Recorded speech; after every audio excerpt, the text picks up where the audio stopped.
যাদের কাছে গণিত অনেক ভয়াবহ একটা সাবজেক্ট, প্রিপারেশনটা অনেক বেশি হার্ড মনে হচ্ছে, যারা জবের প্রিপারেশন নিচ্ছেন, আমি তাদের কাছে একটা ছোট্ট একটা হ্যাক্স বলবো। যদি এই রুলসটা ফলো করেন তাহলে গণিতের প্রিপারেশনটা সবচেয়ে বেশি ভালো হবে। যারা ম্যাথে অনেক বেশি দুর্বল, তারা আমরা যে কাজটা করি যে বাজারে গিয়ে কতিপয় অনেক মোটামুটি অনেক বড় বই কিনে নিয়ে আসি।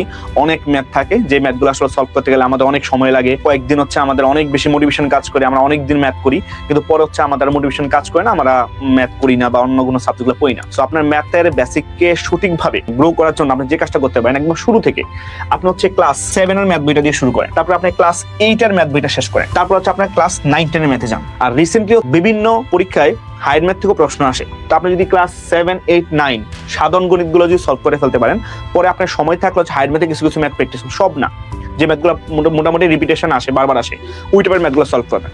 সো আমি আপনাকে এটা বলতে পারি, আপনি যদি ভাই ক্লাস 7, 8, 9 এই ম্যাথ বইগুলো সলভ করেন, তাইলে আপনি আপনার ম্যাথের প্রিপারেশন অনেক বেশি ভালো হবে।